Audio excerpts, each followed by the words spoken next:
Today, we'll talk about mistakes in your personal statement that can doom your residency match chances.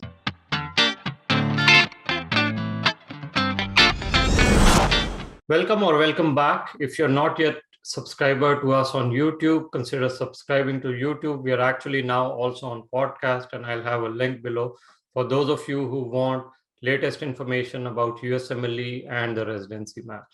One more video to help you get through the IRAS application. And today we are going to talk about mistakes in your personal statement that can severely impact your match chances. So while there are many uncertainties in the residency match journey, personal statement is obviously one aspect that you can control, and you can actually use it to make a difference. This is one component of the application that will be read definitely by the interviewers, and many programs will use your personal statement when it comes to the final ranking as well. While our other videos have focused on how to write an excellent personal statement, today let's talk about the mistakes that you can avoid based on our experience over the past few years. The first mistake many students do is they do not understand the difference between the CV and the personal statement.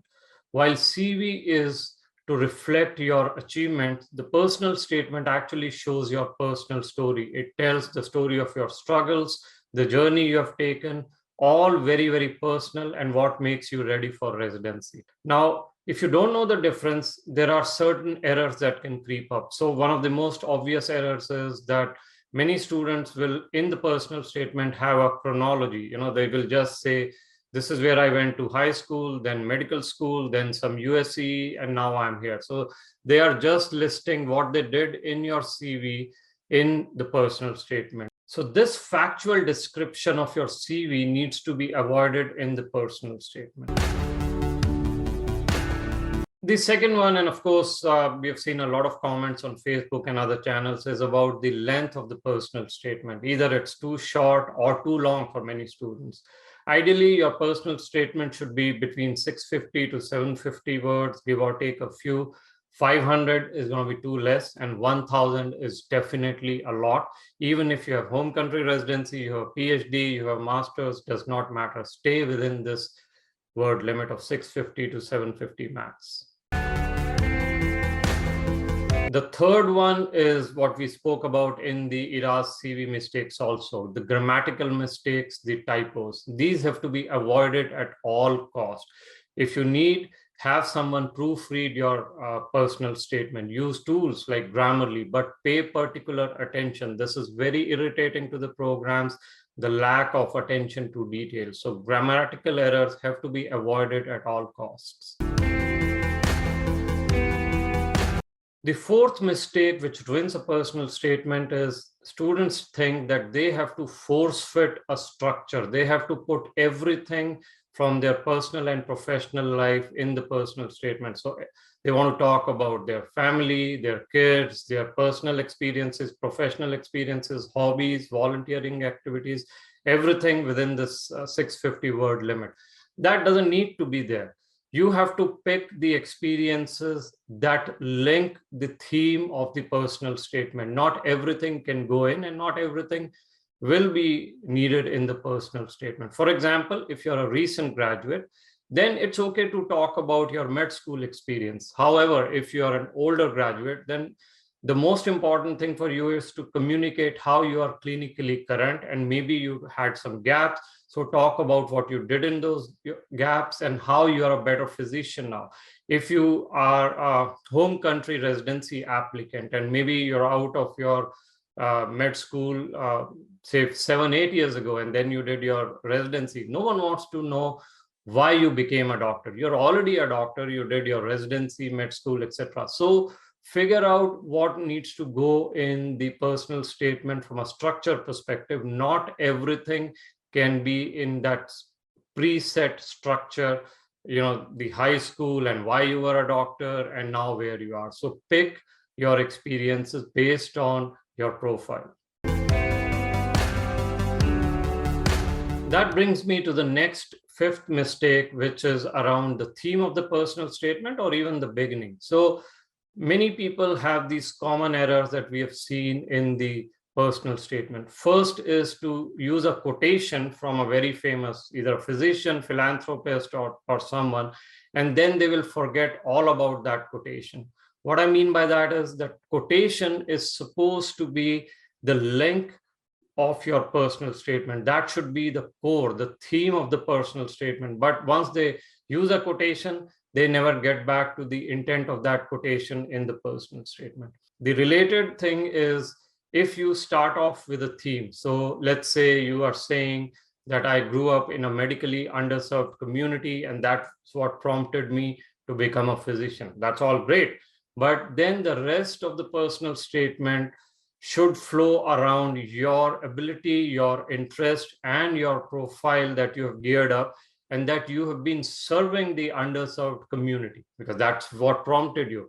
But many students, after writing this initial statement, will never go back and will never connect this statement to the theme of the personal statement. That's a very big error. Then the other kind of errors we have seen in the start of the personal statement is either people saying that, I wanted to be a physician ever since I was a 5-year-old, 6-year-old. I had my first visit to a pediatrician, or somehow I visited a doctor, neighborhood doctor, or they will give reference to some sad occurrence. Now, there's nothing wrong in it, of course, but remember that these are very cliched in general, very cliched and commonly used beginnings. So try to avoid it, unless, of course, this is very, very personal to you. But definitely understand that not every 5-year-old really knows what they want to do in life. So if you're saying these kind of statements, read them carefully before you decide to put them in. Then mistake number 6, one of the biggest ones we have seen in, say, internal medicine, pediatrics, and some of these specialties, is trying to force a fellowship interest. Just because you have done a 1-month rotation, let's say in cardiology or GI, does not mean that you're a fit for fellowship. And that is a very risky strategy if on the basis of just this one experience, 1-month experience, you're saying, I'm very interested in fellowship and I would want to be a cardiologist, because that opens up a lot of questions and discussions in the interview, which you may not be able to handle. So go back to your profile and then link it to your long-term goals. If you have 6, 7, 8 months as full-time research experience in a field, then of course you can easily tell them that you want to do this fellowship. However, just on the basis of 1 month of rotation or no rotation, just because it is glamorous or you heard about it, does not mean you should put it in your personal statement as a long-term goal. That's a very risky strategy. Of course, the next one, number 7, you may have seen it. Using the same personal statement for 2 or more specialty. That absolutely does not work. You will have to make a lot of changes in terms of experiences you are showcasing, in terms of maybe even the examples you are presenting, if you are using personal statements in different specialties. So do not absolutely use the same personal statement. Number 8, many students do not understand the definition of a red flag, or even don't explain it or over explain it and become very defensive. So let me give you one example. So first, what is not a red flag?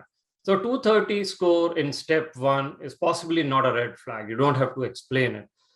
Again, a 5-point drop in CK may not be a red flag, but a lot of people tend to explain that and become defensive in their personal statement. So understand first, what is a red flag, what is not a red flag. Second, if you do have red flags like attempts or gaps and you want to explain them, then don't spend a paragraph explaining the red flag. Move on and tell them how you have overcome it, how that experience has made you a better physician, and that now you're ready. So move on very quickly from the red flag to tell them your learnings and your experiences. Don't just spend time on finding excuses for the red flags. The other extreme, of course, is if you have multiple attempts or things like that, and you totally ignore it in your personal statement, thinking that you don't need to talk about it. Again, it differs by profile, it differs by what you have. So consider very, very carefully what is a red flag in your profile, and do you actually need to talk about it or not. Mistake number 9 is having someone else write your personal statement from scratch. Remember, the programs will talk to you about your personal statement, and of course, they will interview you. So it's very easy to figure out the communication style of a person. Even when they talk to you, they can figure out if you wrote the personal statement or some ghostwriter wrote it. So avoid it at all costs.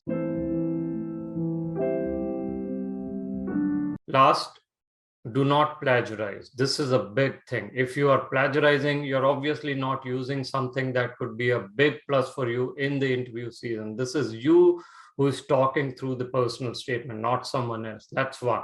Second, of course, if you get caught, this is going to be a big issue. It could ruin your season. So do not plagiarize. So that was all we had. Hopefully these tips will be useful for you as you're writing your personal statement, and good luck for the match. Let us know if we can help you in any way.